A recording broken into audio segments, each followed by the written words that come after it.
Capítulo 4. Falando a Deus em favor dos homens. O missionário Kairan, da Índia, ele dizia o seguinte: olhemos frequentemente para Brainerd, que derramava nos bosques da América a sua alma diante de Deus em favor dos pagãos, que pereciam e nada poderiam torná-lo felizes, a não ser a salvação deles. Oração secreta, fervorosa e confiante. Aí se origina toda a piedade pessoal, um devido conhecimento da língua onde um missionário vive, um temperamento moderado e cativante, um coração dedicado a Deus em recolhimento secreto. Isso nos capacita mais do que qualquer outro conhecimento e dons. Nos torna instrumentos de Deus na grande obra de redenção humana. Há duas tendências extremas no ministério. Uma é encerrar-se, ficando fora das relações com o povo. O monge, o eremita, são exemplos disso. Põe-se fora do convívio humano para estar perto de Deus. Falharam, naturalmente. O fato de estarmos a sós com Deus é útil somente quando empregamos seus benefícios inestimáveis a favor dos homens.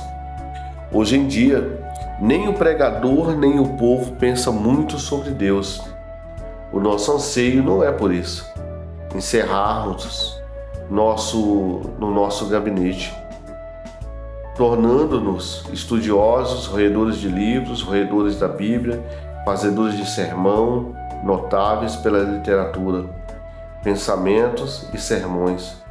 Mas e o povo de Deus? Onde está? Fora do coração, fora da mente. Os pregadores não são grandes pensadores e grandes estudiosos.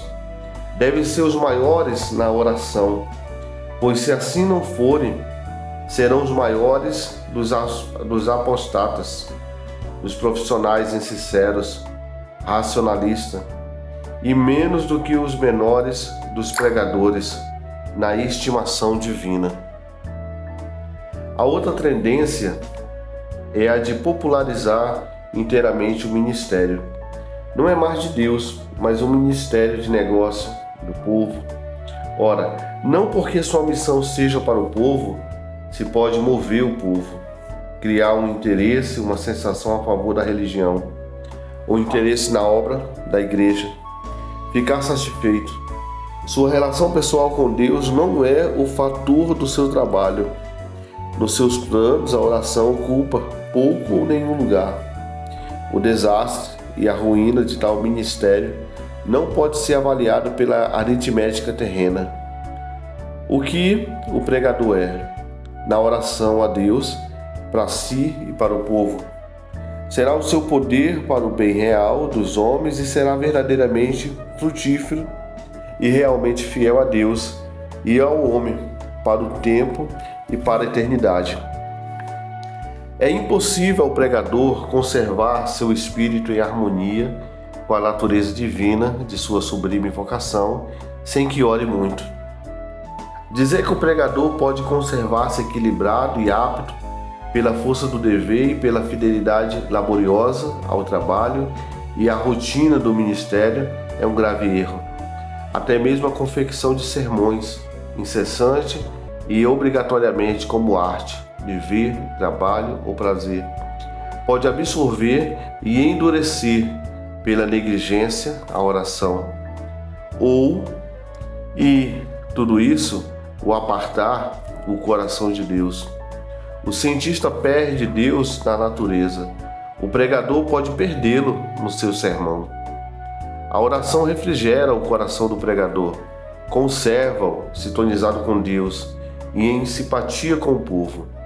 Eleva o seu ministério acima da frieza profissional, torna frutífera a rotina e mover de todas as engrenagens, com facilidade e com o poder da unção divina. Spurgeon diz: naturalmente o pregador deve salientar-se sobre todos como um homem de oração. Ele ora como crente comum, ou seria hipócrita. Ele ora mais que um crente comum, ou seria desqualificado no ofício que ocupa. Se vós, ministros, não são dedicados à oração, sois dignos de lástima.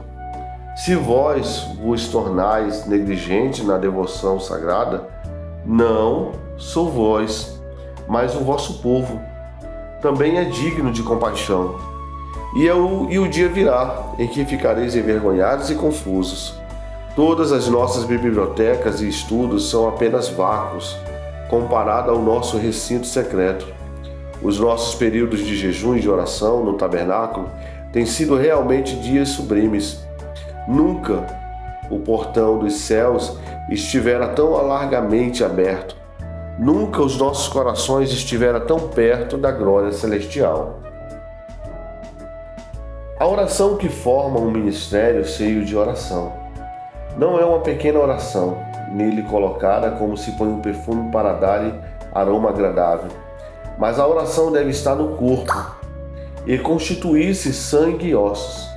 A oração não é um pequenino dever deixado no canto, nem uma função retalhada que se exerça nos fragmentos de tempo arrebatados ao trabalho e a outras ocupações da vida, mas significa que o melhor do nosso tempo, o coração do nosso tempo e da nossa energia devem ser dados. Não significa a hora de recolhimento absorvida em estudos ou engolfada com atividades dos deveres ministeriais. Significa, porém, que o relacionamento espiritual deve estar em primeiro lugar, o estudo e a atividade em segundo, e ambos refrigerados e tornados eficientes pela oração em secreto. A oração que afeta a vida do ministro deve dar tom a esta mesma vida. A oração que dá cor e tendência ao caráter e não é um passatempo curto e agradável. Deve penetrar tão fortemente no coração e na vida como o forte clamor e lágrimas de Cristo. E deve levar a alma a uma agonia de desejo, como a oração de Paulo. Deve ser um fogo alastrador e um poder, como a oração eficaz e fervorosa de Tiago. Deve ser de tal qualidade que, quando colocada num incensário de ouro e queimada diante de Deus, produza poderosas angústias e revoluções espirituais. A oração não é um pequeno hábito incutido em nós desde o regaço da nossa mãe, nem é um pouco segundo de ação de graça, dada antes de uma refeição de 1 hora, mas é o trabalho mais sério dos nossos mais sérios anos. Exige mais tempo e apetite do que as nossas refeições mais demoradas ou festas mais ricas. A oração que dá eficácia à nossa pregação deve dar-se maior importância. O caráter da nossa oração determinará o caráter da nossa pregação. Uma oração ligeira fará uma pregação superficial. A oração torna-se forte, à pregação. Ela dá-lhe unção e torna-se penetrante. Em todo o ministério de bons resultados, a oração tem sido sempre uma tarefa séria. O pregador deve ser preeminentemente um homem de oração. Só na escola da oração, o coração pode aprender a pregar. Nenhuma erudição pode suprir a falta de oração. Nem o zelo, nem a diligência, nem o estudo, nem os dons suprirão sua falta. Falar aos homens a respeito de Deus é uma grande coisa, mas falar a Deus a favor dos homens é ainda maior. Quem não aprendeu a falar com Deus em favor dos homens, não pode falar bem ou com real sucesso aos homens de Deus. Mais do que isso, as palavras sem oração, tanto no púlpito como fora dele, são palavras que amortecem.